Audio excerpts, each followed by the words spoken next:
This podcast represents the opinions of the hosts of the Laugh Cry Club and guests on the show. The content here should not be taken as medical advice and is for informational purposes only. And because each person is so unique, please consult your healthcare professional for any medical questions. While we make every effort to ensure that the information we share is accurate, we welcome any comments, suggestions, or correction of errors. Welcome back, everybody, to the Laugh Cry Club. I'm Joy. I'm Rebecca. I'm Chelsea, and if you're an imperfect human who laughs and cries, then this podcast is for you. We're so glad you're here. Welcome to anyone who's a newer listener. We've been doing this for just over a year. We are 3 licensed therapists with over 20 years experience each. So we are very, very much experts in this field. We don't know it all, though, and we're human. So we're trying to normalize the human experience and talk about emotions with a therapeutic lens because we do have that expertise to talk about it. So we know there's a lot out there, a lot of information out there, a lot of TikToks about mental health, but we are the real deal as far as experience. So we're so glad that you're here listening. Deal. We are the real deal, listening to us and supporting our show. And some call us VIP, like a VVIP. VVIP. Yeah. Yeah. If you're in this club, you already know that. If you're a new listener, you could be a VVIP. Mm-hmm. Which is a nod to the Real Housewives of Dubai because Chelsea talked about VIP being VIP. They reference you and your family like says VIP, right? Or is it you and your friends? And then my sister will go to a concert and she'll be like, VIP, VIP. And then the Real Housewives, there's the Real Housewife of Dubai that calls it VVIP. It's like extra V. So now we're VVIP. So I digress. We are here to talk about our laughs and cries. We start every episode of the podcast with a laugh and a cry. And then this week we're going to talk about I think this month we're just going to make it a little spooky season because I love October. I really am one of those cliche people that kind of gets into the whole fall festival feel of it all. So today we're going to talk about Chelsea's, which I'm dying to hear, the ghost story that you you lived in a haunted house experience. You lived to tell the tells. And then in the future episodes this month, we'll talk more about some spooky season related topics. So Chelsea. And I was going to say, and always they'll tie into mental health. So it'll be some storytelling with some mental health tips and tricks. Always a tip and trick as far as Chelsea goes. You've got the tips and tricks up your sleeve at all times. So who's going first with the laugh and the cry? Dun, dun, dun, dun, dun. Oh, I wanted to do a spooky song, but it came out like a cowboy. Okay, my nominee this morning for a laugh and a cry is going to be the spooky spirit leader of the pack. She's a VIP. She has an actual extra V for her VIPiness, and she's wearing an orange shirt for the Halloween spooky spirit. And I nominate sweet, sweet, sweet, wonderful Joy. Ta-da! Thank you. I almost wore my Halloween onesie. I have a onesie that's like a... Why would you not wear that? Because it's kind of hot today and I didn't want to be like sweating my butt off on this episode. But I might do it next week if the weather's a little cooler. It is just like, it has like a hood with ears on it. It's great. So yes, we'll have to do that. Too. And then maybe everyone can wear their costumes. I almost came with mine. I have a whole bag of costumes. I knew it. I knew you had a whole bag of costumes. I was like, I bet you Chelsea has all the costumes. So many. Well, we'll plan an outfit change in the future weeks before October is over. Yes, okay, my laugh and cry this week is really, I was trying to think of a laugh and I was like, the things that made me laugh the most over the past week is very general. I've laughed so much over the content that people created over Taylor Swift's song Would. I don't know if anyone has I'm a Swiftie. Last week her album came out. Everyone's very excited, but her song Would, it's a tongue-in-cheek song about Travis Kelce's nether regions. And so if you I thought it was like about trees. I thought it was like about, because there's like redwood trees, right? Like, I'm teasing. The other thing is I went to see the movie of like the premiere of the video and the songs, and I get there and there's only one other guy in the row with me. It's just me and one other dude. And I went on like a Friday afternoon when it wasn't that busy. Like, I don't think people were off work. So I was expecting it to be pretty full, but I was literally like the only person there. And then in walks like 20 children with their parents, and they are just like running around the theater. And all I could think of this whole time is like, if they do the lyrics of like my D is bigger, because like there's a song where she talks about like, you know, like it's called Father Figure, and she says my D is bigger, like the word. Okay, we're trying to keep this PG. Do we need to? I don't know. Sometimes I feel like I cuss a lot in this episode, so I'm trying to like tone it down. D-I-C-K. Okay, we can say the word dick. A dick. That's Joy's having her Catholic guilt moment. It is. 50% of the population have it. Some people are a dick. Sometimes I get like feedback on my other show because I have anyway, we don't do that a lot here. We don't censor a lot. So I always like to give a disclaimer to people just in case they have like kids in the car or whatever. So your disclaimer is that we do cuss on this show. Okay. So just be careful if you're listening with children. Joy. Anyway. Only Joy. Only Joy. Chelsea and I are like we are not potty mouthed at all. No. Never. I would never. So all I could think of is, oh my gosh, they're going to say my dick's bigger, like the lyrics, and there's children here. And I'm like, oh no.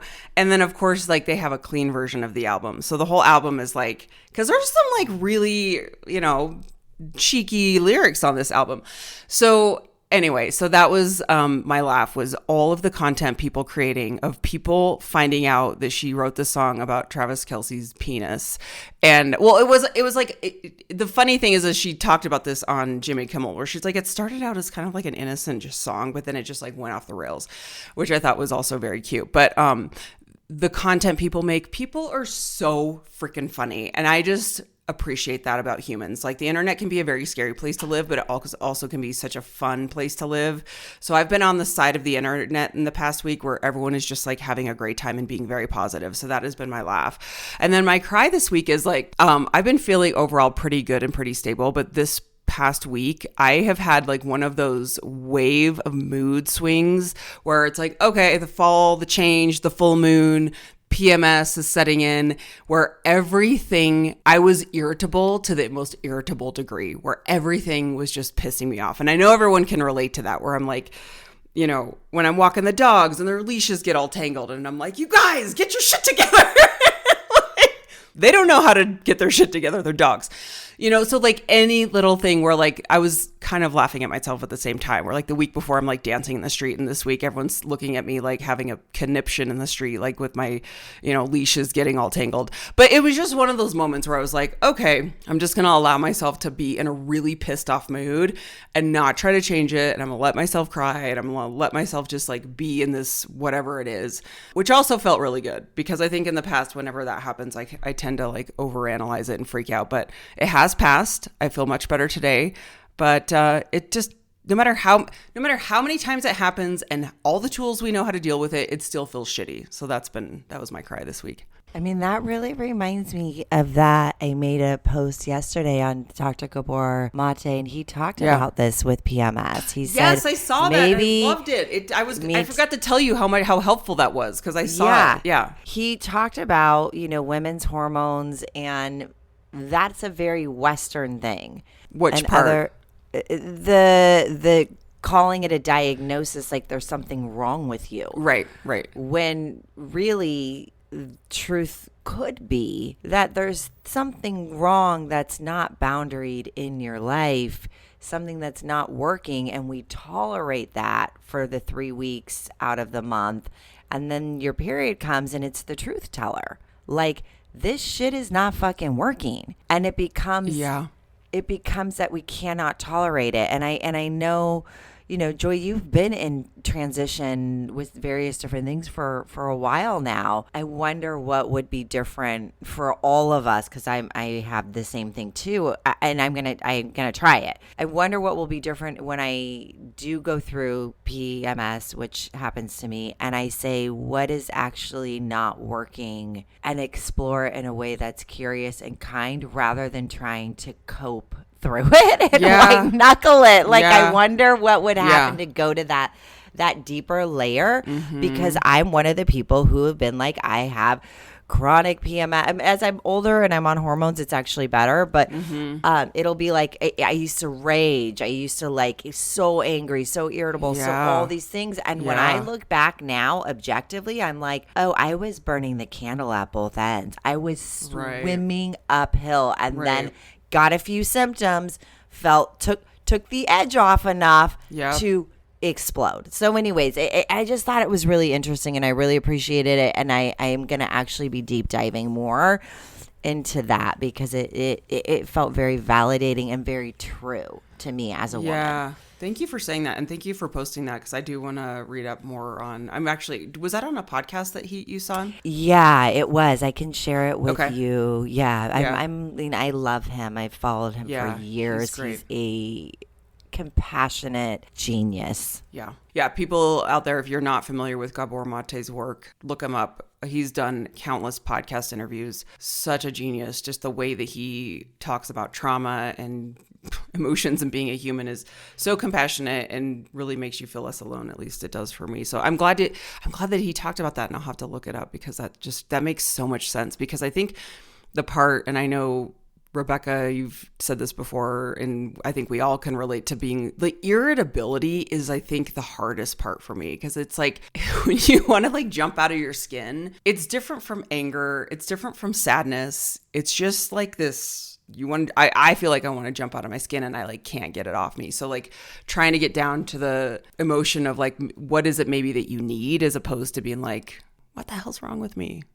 That's interesting. Yeah. Okay. Nothing's wrong. Nothing is wrong with us. Yeah, we're perfect. All right. Perfectly imperfect humans. I'm going to pass it over to Rebecca because she's slamming Red Bull already. And I think she's ready to rock. Yes, we're ready to rock. Wow. Joy, everything you're talking about is really resonating with me this morning. I have been so irritated. Just like, you ever wake up and people just irritate the shit out of you? That was me yesterday. Yeah. I totally feel it. Yeah. And I kind of laughing to myself. You were talking about your dogs getting tangled up. I was like having that situation this morning. And then we've got some gastrointestinal issues happening in this household with the dogs. Oh. And one's good to go. But we've had some accidents in the house the last few nights. And then Oliver decides to take a big bite out of somebody else's poop this morning on our walk. And I'm like, no! And I'm about ready to lose it because I'm like, I'm trying to help you feel better. Like, oh my God, it's the mirror. It's the mirror, Rebecca, of your irritability, and your dog is literally showing you like, Mom, we're just eating shit. Thank you. We're all eating shit here. I love that. Yep, we're eating shit today. Okay, cool. Wow, it's been a crazy week. I'll start with my cry because it was very sad, and I'm still very sad about it. And like my little heart is just like broken. I shared some pictures with, I believe, you too, about the monarch caterpillar that I found. And so I've had this milkweed in my garden forever, just try to track them. And I saw a monarch a few weeks ago and it was fluttering around. Anyway, so I found a little caterpillar on it, and I've always read, and I looked it up again. It's like the best thing you do is you get them and put them in a safe container, like a mesh type container, which I have with fresh milkweed, because like birds and apparently wasp and spiders like to eat these little caterpillars. And so like you're supposed to actually remove them and, don't touch them, but cut the milkweed and then put them in the container. So anyway, I had this little caterpillar. We named him Carl. He was doing his thing and I kept checking on him. And then one morning I woke up, I went to check on him, and Carl was no longer on the milkweed. He was curled up at the bottom of the container. And I'm going to try not to cry right now because it made me so sad. Oh, buddy, Carl didn't died. Make it. Buddy didn't make it. I'm just like, I am so heartbroken over it. Oh, I'm sorry. Yeah. And I'm like, I woke up and I just started crying profusely that morning. I'm like, I killed Carl. And Robin's like, you didn't kill him. It just, it's nature. And I'm like, I killed Carl. Anyway, it's been really sad because I killed Carl. Rebecca. I'm still very heartbroken about it because so excited. Anyway, I also decided don't name caterpillars because you'll be really sad when they die. I mean, they must be resilient enough to live outside, right? Well, they actually are. I think that they're endangered, and so anytime you see a caterpillar, like you should like try to make sure it's in a safe location because they're eaten all the time. What? The Yes. monarch? Yeah, there's not. Yeah, the monarchs are like endangered. Oh my God, that makes it even sadder, Rebecca. I I'm sorry. know. I killed Carl. An endangered. But I did everything I could for him. It's devastating. You did Anyway, everything you could. Remember when I had the birds and I was freaking out every single day? I was freaking I know, out. but you didn't kill those birds. I don't know that. They moved on. Yeah, I don't know. I saw your photo. Like they left the nest. So Joy, thanks for trying to make me feel better. Joy, same. All I'm not saying- the same. All I'm saying, all I'm Caterpillar. saying is you just don't know with wildlife. You just don't know. Okay, I'm going to be a therapist. Rebecca, maybe you just need to cry it out for you and Carl because it's bigger, right? It's bigger. have. It's your heart that you saw this thing and you knew it was endangered and you knew enough. I wouldn't have known that. I would have just left it outside. It would have just died immediately. And you took your time to try to do this beautiful thing. And it was exciting because I'd never seen one Yeah, before. I was yeah. like, yes. yeah. And maybe you gave him an extra couple days of life that he wouldn't have had. I mean, listen, it sucks. It's so sad. It sucks and it's sad. And you did not kill Carl. You are not a murderer. You would never do that, Rebecca. I tried everything. Carl Anyway, Put him in a Carl great died environment. Carl died because death is part of our life. And why do we hate it? Because we all want to be here and then we hate Earth. It's so weird. That's true. Isn't it weird? That's so weird. Oh my God. We hate her. okay, Carl said, I don't want to be here, a monarch in this this No. climate, so I'm out. No, God, if you're God, the universe, whatever, whoever's the boss of nature, whatever you believe in, okay, said Carl was meant to go back to the other side to redo it again in maybe a place that's safer. Yeah. Maybe a different way. And Rebecca, you got to have a little bit of magic in your home. Oh, Yeah, that it resulted was in really death. cool. I'm sorry. Well, that's how it happens, right? It all ends. It never keeps going. I mean, I'll say this, going through death of a human, it was the most beautiful gift I ever got to have, was to be the witness and to walk that journey. And the ending of death, I don't care if it's as small as a caterpillar or if it's as big as a human or whatever it is, death hits us and it's brutal and it's so disappointing, even when we know it's going to happen. It just is. So just nurture your little heart, Rebecca. I've been trying to, but God. So yeah, my laugh on a better note.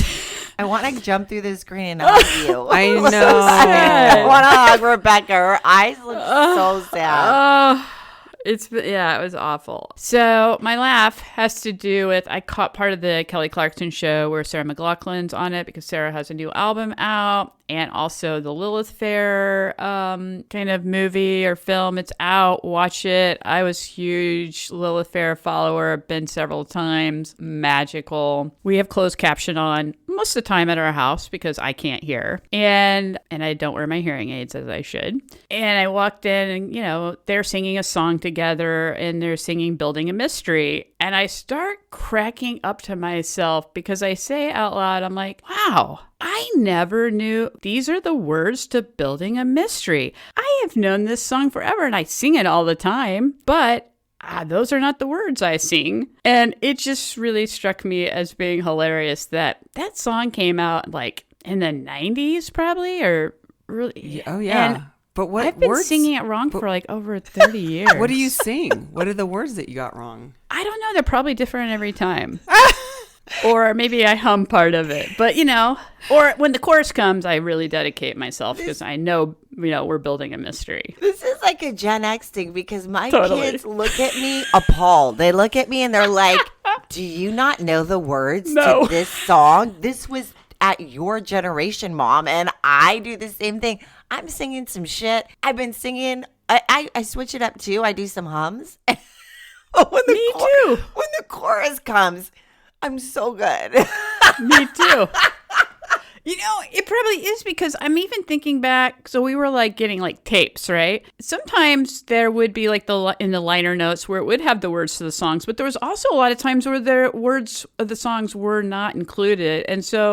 And guess what, kids? We didn't have the internet. So like we couldn't look it up. It was a mystery. What the songs were. It was building a mystery. I know. So that just cracked me up that I'm like, oh, that's the word? That's crazy. Next time y'all are over, we're going to do it all together with Miles and Charlie in the car so they can kill us. Yeah, I love it. So they can straight up murder us right then. Yeah. That's so funny. That's my laugh. So, tell you. Oh my God. Laughs and cries. Okay, so my laughs and my cries this week are very much, they're about my kids. So, Kate, being a mom is the greatest thing in the whole entire world. Like, I don't feel worthy of my kids' love. I will never be able to comprehend. I will never be able to internalize how nice and sweet and kind and loving and amazing they are. So Miles and I were folding okay, so my house looks like an explosion on Mondays because the weekend these kids are at my house. So my laugh is Miles goes to work and his buddies are all over at the house, and then he goes to work and I come out of the bath and I'm hear people talking, and the house is still full of boys and kids, and they have steaks,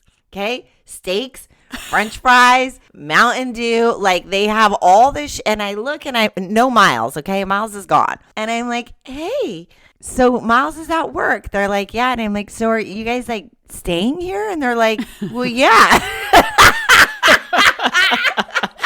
It's like, this is the party house we're staying. Yeah, so I'm like, well, listen, I'm taking a nap and I'm going to rest. So, like, I don't know if this is weird or not, but, like, Charlie's asleep because we had been in volleyball tournaments all weekend. I'm like, Charlie's asleep. I'm going to sleep. Okay, whatever. Like, just behave yourselves. Yeah, so they're like, okay, well, we'll go out for a little bit and we'll come back. I'm like, okay. And then I start laughing because they're texting me like I'm their mother. Like, hey, Mom, and they call me Mom. Hey, Mom, we're gonna be back around 9.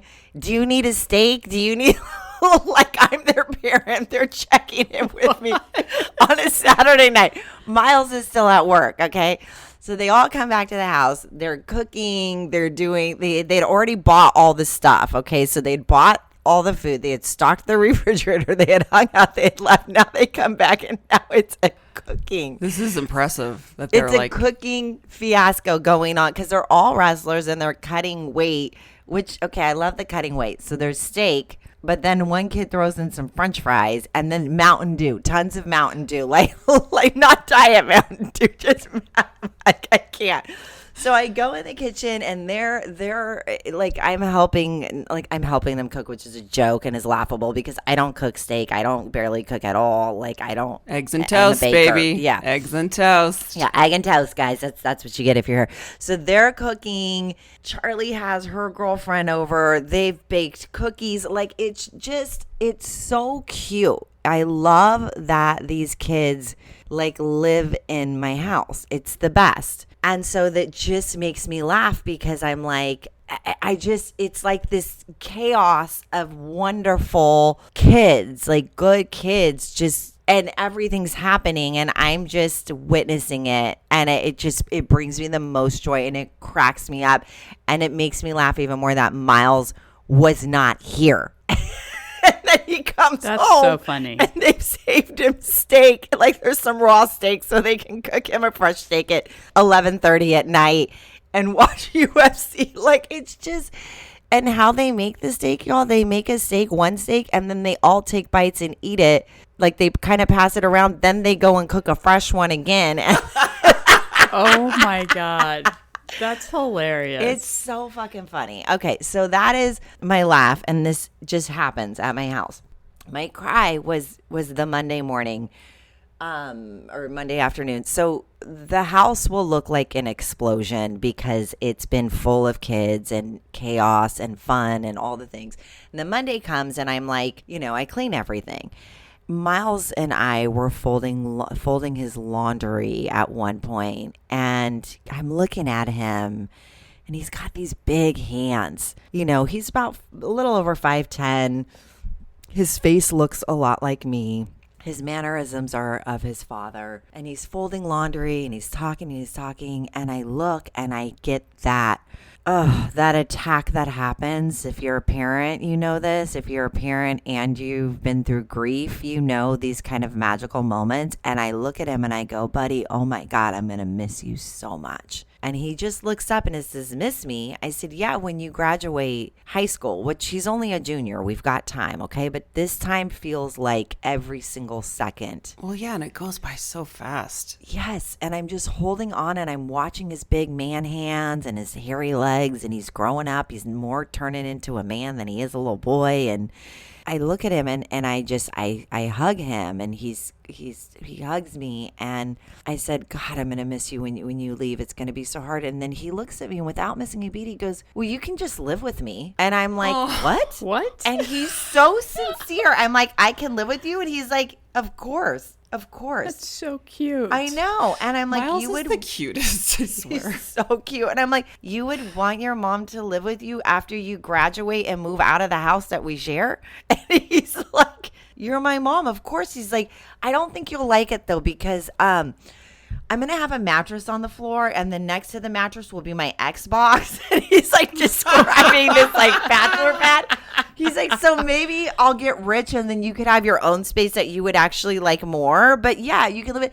And I just start bawling, crying, because that coming full circle of like, I don't feel worthy of this love. I don't understand why my kids are so nice and kind. Why do they love me so much? Like, I'll never be able, I don't think that can ever penetrate and get into me without it being like, when he says, of course, I don't feel of course. I feel like, why on earth would you want your mother to, like, why would you, how are you so good to me? Anyways, so then I started crying, and then I started crying, and then I started crying, and then I just kept crying, thinking of how Steve used to look at me. And Steve would look at me and he would be like, would say, like, he would say these things to me, and I just could not take it in. He'd be like, you're the best person that I know. You're like a living angel. And I'm like, are you giving me lip service? Like, is this real? I don't know. It's a worth thing. And then that makes me cry even more. Yeah.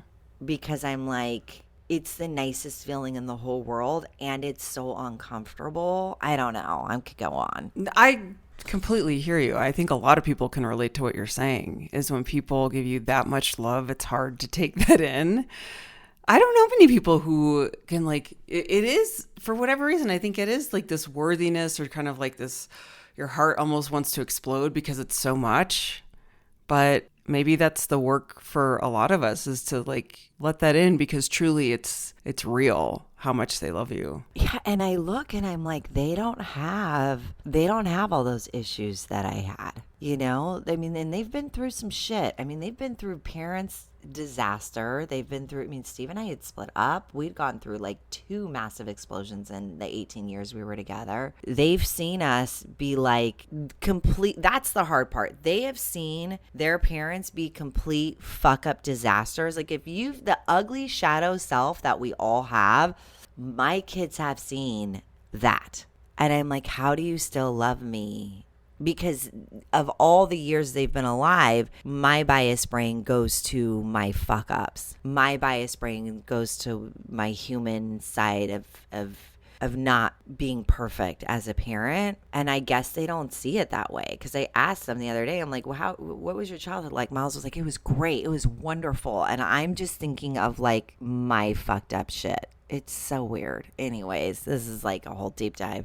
Well, I just want to say this too. I wonder if it has so much to do with just at the end of the day, the foundation and the love and the presence far outweighs the things that are, in your eyes, messy. You know, it's like that is what your kids needed the most, was the foundation, the love, the unconditional love, to where, and I'm guessing because I'm not in their brains, but I would guess that like that was so much more important to them, that in your mind, F-ups that you're like, how could they like not see that? In their minds are like, no, my parents were always there for me. They're always there for me no matter what. And then like, you're so good at like just being real, being a human, being like, I'm not perfect.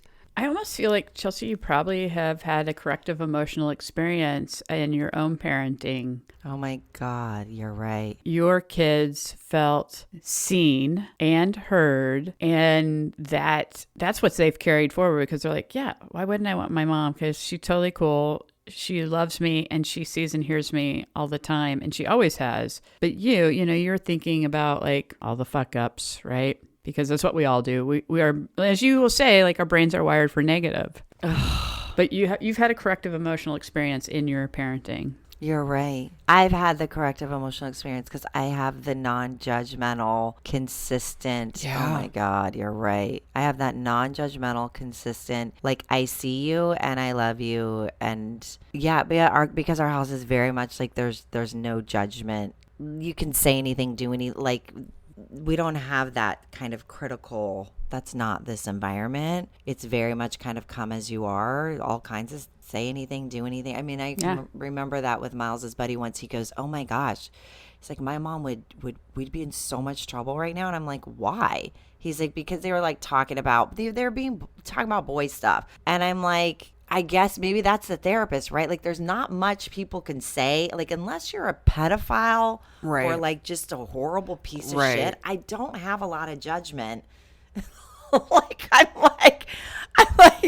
oh, maybe they're just wounded. It's true though. It's true. Yeah. Like that's such a good environment to bring your kids up where they're like But not he gonna... healed. Yeah, he Yeah. healed me. You're right. It heals me. Oh, laughing and crying. You want to cut to your wounds, guys? Have kids. There's a shortcut. You want to go through all your own wounds, open up, and have a child. Oof. I have so much respect for people with children.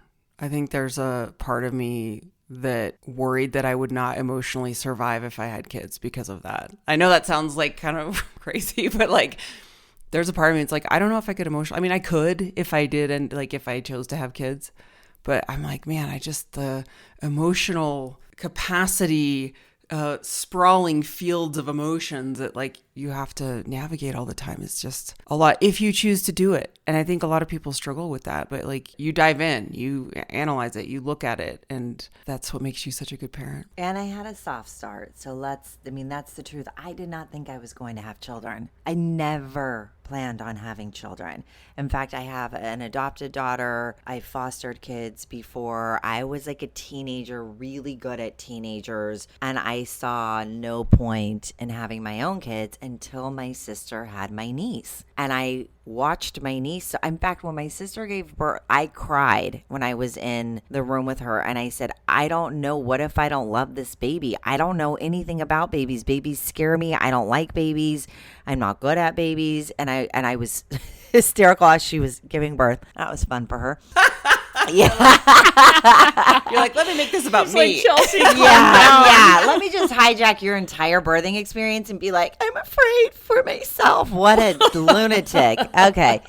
So her daughter, I fell in love with Steve and Steve's a baby whisperer, and I fell in love. So I had this soft intro into what it would be like to have a baby because my sister lived with me, and I got to see it and I got to be in it. And then I fell so in love with my niece that Steve and I were like, we need to have a baby. And then I had a baby, and it was a live science project, and I did not have the manual or the book, and I didn't know what I was doing, and I still don't know if I know what I'm doing. I just know this is where we hold on to our values. And Rebecca, to your point, we learned what worked and what didn't work for us, and how do I keep working on my wounds how do I keep doing my own self-work so that I don't put my shit on these little humans in front of me.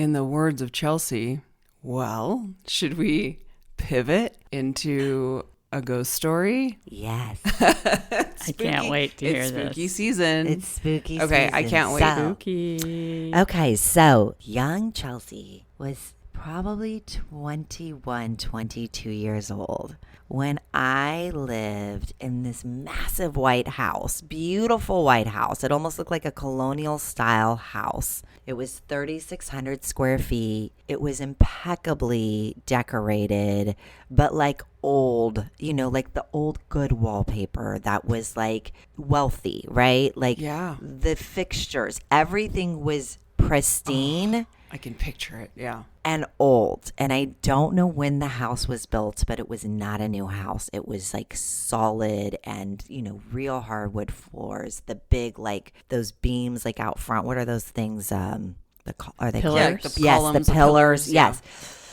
And so when you were pulling in to go to the house, the entrance to the house was not on the front. It was on the side. And when you pulled around back to park, it was a parking lot full of parking spaces. And when you went around to the very front and you looked across the street, there was an entire cemetery. And this house was for the mortician and the families to live. And they did viewings in this home, which is why the door was on the side. Right. Big like door so you could bring the casket in. And there was the parking in the back. And this was a thing. Now, in this massive house, there was something called a dumbwaiter, which, if you don't know what that is, in the kitchen, it's a. Go ahead, Joy. I just love dumbwaiters. It's like that tell thing us where a dumbwaiter. It's like you open up this door in the wall, and there's almost like a little elevator, but it's a manual elevator where you can put like food or things on it to then wheel it to the other floor, and so you don't have to carry. Like people have it for like groceries. If you have to take something from the downstairs to the upstairs, kids would probably try to get in there and take a ride on it because it looks so fun. But yeah. And I was a kid, and I took a ride on it because if you could get into it and we could wheel ye down. Now, so in this home lived myself, my baby sister, my oldest sister, both of my cousins, my cousin who lives in Alabama, and my other cousin who's one of my best favorite humans ever too. So it was 5 of us in this massive house. I don't remember who was small enough. Somebody was small enough that we could put them in the dumbwaiter and we could wheel them down and they could get to the bottom floor, which was full of all the cemetery files. Okay, so anybody who was buried across the street. What? Their cause of death, their plot number, this was all there. Wow. Okay. So it was like left there from the previous owner? What? Oh, yeah. The cemetery was still using it for storage. No. This interesting. house, we rented the house from the cemetery. Got it. And they just left all of that there because they're like, And it we was still locked. own the we still own the house. Got it. Okay. Locked from the outside, but we could use the dude, we were in our 20s. Yeah. We were drunk, college. Yep. I would have done the lunatic. same thing. Yeah. And so we you're like, were I can get there. Spooky, go down. Okay. So very quickly in this home, we realized that there was some shit going on, okay? First off, we had some cats, and the cats refused to come in the house. These were indoor cats, and they refused to come in the house, to which we're like, oh, they just want to explore the property, blah, blah, blah, blah, blah, right? Because we had the parking lot, then we had like the cemetery. So no, the cats refused. And then my mom would come over, and my mom is a dog collector, and her dog would just sit, any dog she brought over would just bark and bark and bark and bark and bark and refuse to come in the house. Refuse. Wow. Animals know. They They know. know. So they knew before we did. We would be like, I would be home studying for college. Everybody would be out partying at the like local bar that we would go to. And all of a sudden there was sensors all over the house. The sensor lights would start going off everywhere.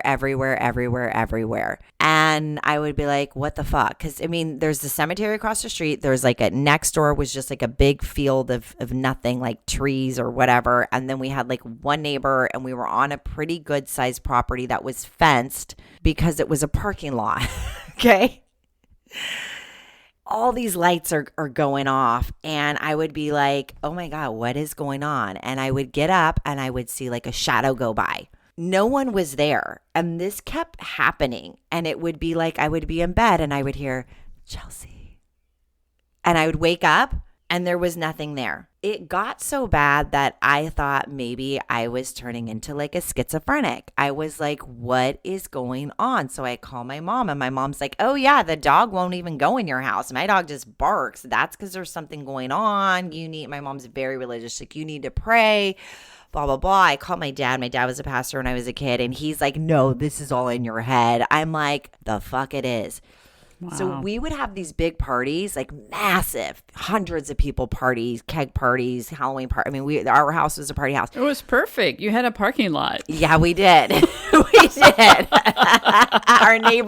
Our one neighbor loved it, especially when somebody was drunk and drove their car through the fence to the person's yard.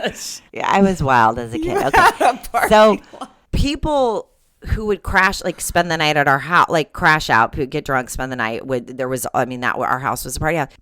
All these people started having these weird experiences, and it became like a thing of like the ghost house. Like everybody knew, like the cemetery house, we all started having it. And so it got so bad that I did not want to be on my own. And I was like the responsible college kid. So my rule for myself was that I can't go out and party until I finish whatever it was I was working on for school. So sometimes that meant I didn't go out till like 11 o'clock at night, 12 o'clock at night, because you're a kid. That's what you do. Like my party time was like, until 6 a.m. So I would be in the house trying to study, and I couldn't focus. Like shit would be happening. It was always the lights flashing. It was always like a dark shadow. And then it would be like hearing my name. And I didn't want to be in it by myself. So one night I'm there, and I'm with my sister and my baby sister, and all of a sudden we're sitting. This has gone on for months. I'm waiting for this lease to get up. I want the fuck out of this house. I'm not sleeping right. I am playing like Christian music, to try and to round out the things. Like sprinkling sage and holy water. Totally. I'm like, I can't be in this house alone. Like what went from like this fun party house is now just fucked. I'm like, I cannot keep living like this. There was all kinds of just shit happening in this house. I can't wait for this lease to be up. I'm done. So my sister and I are there by ourselves. She's moved out when she was like 17. So she's like a kid. Okay. She graduated when she was early. She's like a kid. Maybe she's 18 at this point. I don't know. And I'm in the living room because I would study there was multiple rooms in this house. There's like the living room, the sitting room, the formal dining room. Like there's all imagine those old houses of a wealthy person. That's how this house is. So I'm sitting in the living room, which is the closest to get to the side door to get out front in case I need to leave, because there's always something happening in this house. And I hear this tap, tap, tap, tap, tap on the window. And I'm like, what the literal fuck? And then the sensor lights start going off in front of the house. And I hear tap, tap, tap, tap, tap. And so my instinct is to get my sister, my baby sister. And all of a sudden we start hearing this banging on our front door. Like someone is banging, like hitting the front door. And I grab my sister, and there's this laundry room area where there's also an attic above, and I'm trying to open it. And when I get scared, I pee my pants. Okay. My thought is save your sister. So I'm going in, and I'm trying to open this attic, and I'm trying to boost her up. I call 911 because I'm I don't care if this is a ghost. I don't care. Something is wrong. I call 911. I'm trying to get my sister up, boost her body to hide her. The cops come. We're young and hot. Okay. So they're they love this. They come. Oh yeah. They're here I come to save the day. To save the day. And I'm I don't know if I had peed my pants or not, but I know I know that happens to me. You're it has happened. They come, and I'm they're and they'd been out, okay, because we had parties, they know us. Okay? They're oh, you us. Again. Yeah, you girls again. So, a house full of women who live there. So So they come and they're like looking around and they're like inspecting the property and they like don't find anything. And then all of a sudden I hear one busting out laughing. And I'm like, what? And he's like, oh, classic case of nickel tapping. I'm like, what is that? Our buddies, because they knew about this house, they fucked with us. So this was not a ghost. This was not anything. They took like a little washer and they put a string on it and they pulled it and they were tapping our window with it. Then they ran around to make the sensors go off. And then they ended it with banging on our door to scare us. And to this day, I still don't remember who it was of our friend group who did this. But the cops then were dying because they're like, I remember nickel tapping. I'm like, Nick, I've never heard of this a day. I'm like, what are you, 100? Never heard of Who it. does nickel tapping? And then after that, we just started doing pranks. So we were terrified living in this house. We leaned into it. We took control of the ghost. We had a fake guy somebody put out in front of our house, a mannequin, which I did pee my pants because I would have peed. I was driving out of my parking lot to go to the bar, and there's a random mannequin man in a flannel that somebody just put standing by the side door.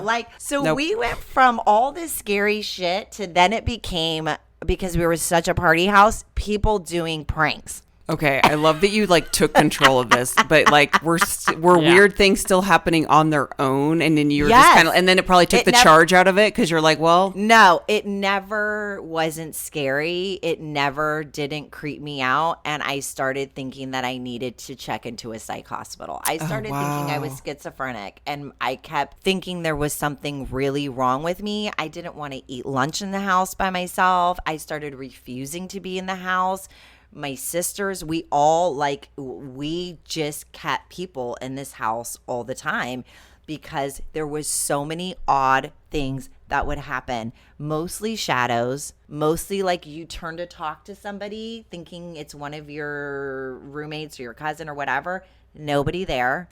Hearing somebody come in and call your name and being like, hey, who's here? Nobody was there. That shit went on. I couldn't get the fuck out of this house fast enough. So did you ever tell the landlords? And were they like, oh yeah, we forgot to tell you this house is haunted? No, we were like, I don't know. I mean, it was owned by like a cemetery, like business. Not like by one person. It was like a business that owned it. And no, it was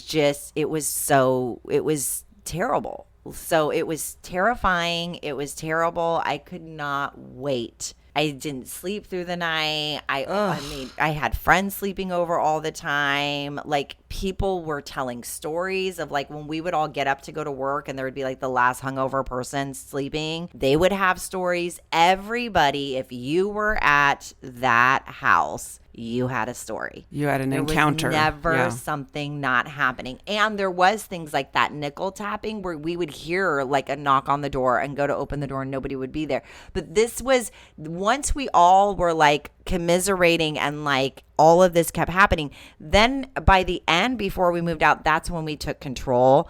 And we started making it, but it didn't make it less scary. So like when somebody put the mannequin of the man in the flannel, I peed my pants in my car. I was trying to drive out of the parking lot. And I see this man standing there in a flannel and I pee my pants in my car. And I'm like, motherfucker. So then I took the mannequin and I put it in my sister's bed. Oh my God. Oh, no. Creepy. But she didn't think it was creepy. She was just pissed. She's like, one of your drunk friends is passed out in my bed. But it was the mannequin. So we took it back, but I couldn't get out of that house fast enough. And when I moved out in my apartment, the cats became indoor cats again. They became indoor, outdoor. They were not, one of them just stayed indoors. The other was indoor, outdoor. Like it was really, so scary. Yeah. And I don't remember what we called the house. We didn't call it the spooky house. We called it something. We had like a name for it and everybody knew. Everybody knew and everybody had experiences. Now I want to know, like, you're going to have to tell me the address offline and I want to go like do a deep dive in the history of this house. Yes, me too. Oh my gosh. I need to look it up. It was the Fairhaven house. It was on Fairhaven. Yeah, it was the Fairhaven house. Uh-huh. And that's, yeah. That is I wild. had goosebumps the whole time. I'm like scared right now. It was really creepy, and I felt like I was losing my mind. And other people, I mean, because it takes kind of a while. In the beginning, your brain is bargaining. Oh, it's the wind, it's this, it's that. But then when it's like you're literally hearing things, you're responding. Like somebody said your name and you're like, hey, and there's nobody there. Like the shadows, the things, like these weird things that kept happening. And then it became, You're trying like, to, am like, I crazy? explain it Is this away. happening? Yeah. And we made it worse. We went down that dumbwaiter. We looked at people's files. Okay, this is so terrible that we did this. We would go do these night walks. I remember I had this like long white nightgown, and we would like do these night walks like through the cemetery. Like at night, we were like, You're just provoking the spirits. Yeah, we were provoking some shit. Okay, we provoked some stuff. And it was bizarre and really scary. And I didn't like it. I did not like it. I did not like what was happening. And I was so glad to move out. So, it's interesting because you have these experiences, and it makes, when I talk about it, I feel like I sound insane. Like I sound crazy. Like that's, you know what I mean? But it's like we can't know all these things that we don't know, yeah. right? You can't. It's like the mysteries of the universe. Yeah. I just watched a Netflix show. It's called, I think it's called Real Ghost Stories. And it's, what you're saying is exactly what the guy was saying, as far as he's like, I felt crazy. Like I felt, and like these real things were happening to him. And he wanted to keep it a secret, and he didn't want to tell anybody because he's like, I sound like a crazy person. But oh, that's wild, Chelsea. Well, and then it kind of makes me think about people who live on their own. If you live on your own, like we all had validation because this was happening to my sister, to happening to my everyone. cousin, everybody. This was happening to. If you spent the night at my house, you had a story. But I think about this like in a therapeutic sense of when we go through life and we don't have validation for these things that happen, even like being an only child and having your parents, and you don't have a sibling to be like, wow, mom and dad were really fucked up, right? Like a witness to, your story. You don't have a witness. And when we're left in our own head, the craziness, because when you tell somebody, like when I told my dad, and my dad was like, no, like it's fine, blah, blah, blah, like how invalidating that was. I could have felt more crazy. And then there was my mom, who actually is out of her mind a lot of the times, who was like, yeah, the dogs won't come in your house. Like they bark, like there's something wrong. Like she's like, duh, there's something wrong here. Totally. And so it's like, we look at our life and our witness through going things. And then I think about my baby sister. Like my first instinct was to protect. When that happened, when we had the prank, was like to protect. Like you automatically respond. And I think about this with trauma, because I always say this, I specialize in trauma. When people would sit on my couch, I would say, however you responded is why you're alive to tell the story right now. Because we don't get a choice of how we respond. It's not responding. We react with our animal brain to survive. That's such a good call out. Yeah. And living in that house, I felt like I was in survival mode because of the insanity. I could not wait for that lease to be up. All of us, we did not renew it. We had an option to be in this beautiful home in this like awesome area that was right by our favorite bar. And we were like, all of us, get us the fuck out. Mm-hmm. Yeah. Which is a reminder to people who question someone's actions when they're in a trauma response. They're like, why didn't she leave? Why didn't she run? Whatever. It's like, because you weren't your fight, flight, freeze, your reaction in that moment is something that you can never predict. So it's a good reminder to never judge someone's actions when they're in a situation. Don't shame people for it. Whenever, like, well, I would have done this. It's like you don't know until you're in that situation. But hopefully listeners out there don't have ghosts that they're dealing with in their house. But if you are, hopefully share them with us. Share them Not with the us. Ghosts. I want the stories. We will validate you, because I wholeheartedly believe in it. I completely believe in ghosts and spirits and things that we cannot see. And I just hope that, listeners out there are not dealing with something that's like making you not sleep at night. But if you are, we're here to listen, and we are here to believe you. But Chelsea, thank you for sharing that story. That's wild. And spooky season. month. It's a good Yeah. spooky season story. So next week we're going to talk about uncertainty, continuing themes of things that are scary for us. And we'd love to hear from you. So you can reach us at Laugh Cry Club on socials, laughcryclub@gmail.com if you want to send us an email, a story, a voice memo to play on the podcast. We're always here for you. Thank you so much for supporting us. Leave us a rating and review if you have not yet done that. It is the best way to support our show if you like what we're doing and you want to keep us here. We would love that. So thank you again, and we'll see you next week. Bye, everybody. Bye. That's life, baby.